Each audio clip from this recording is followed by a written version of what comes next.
August. 5th of August. Dear children, I can hardly write to you. My tongue is hanging out of my mouth, and so is Sandy's. Both our tongues are so hot we can almost hear them sizzling. I'll tell you what happened. Sandy came to me in great excitement this morning because he said there was a little dish of custard in the gardener's shed that the gardener was going to eat with his sandwiches. How do you know it's custard? I said. I heard the gardener say so, Sandy woofed.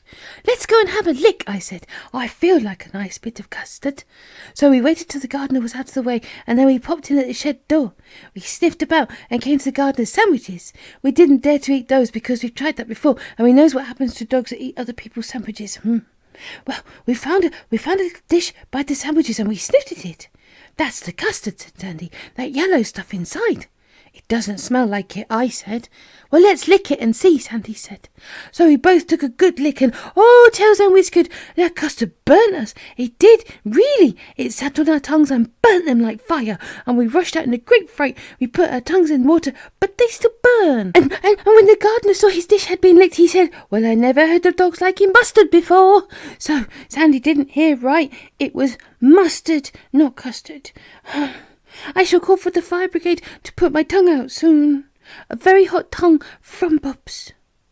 12th of August. Dear children, I had a real adventure yesterday. I went out for a walk with Mistress, and she went to the station to buy a paper. Well, I went along behind her, and I was thinking about biscuits and bones and not paying much attention to anything. A train came roaring into the station and stopped. I stood watching it, and suddenly I thought I saw Mistress getting onto the train.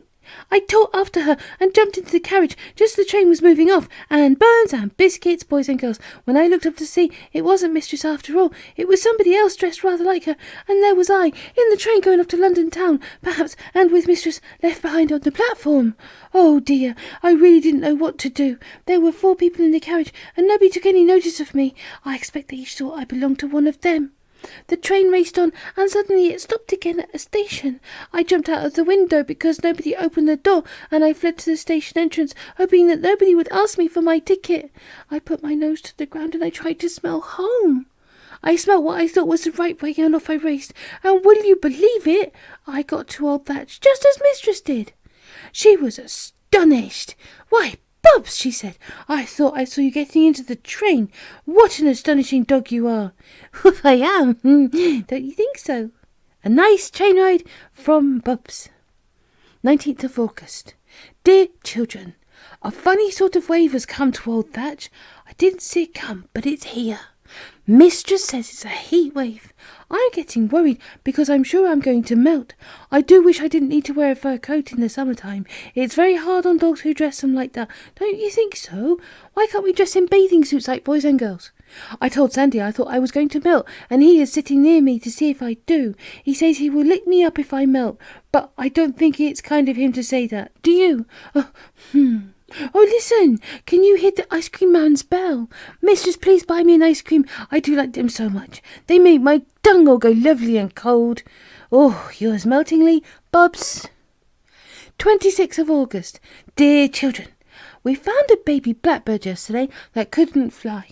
Gillian said we must put it in her canary's cage and the canary could look after it. But Mistress said that wouldn't do at all because the canary eats quite different food from a blackbird.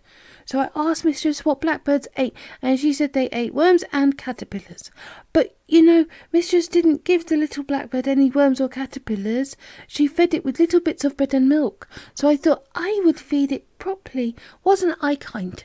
So off I went, and I soon found a big green caterpillar on a rose bush and a very long fat worm on the grass underneath the snowball bush.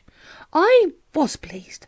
I picked them both up in my mouth and trotted off to get them to the baby blackbird. But oh, tails and whiskers, boys and girls, when I got to the cage, I hadn't got the worm and the caterpillar in my mouth. They'd gone. And where could they have gone? They must have wriggled down my throat, of course. I can't bear to think of a worm and caterpillar having tea parties together inside of me.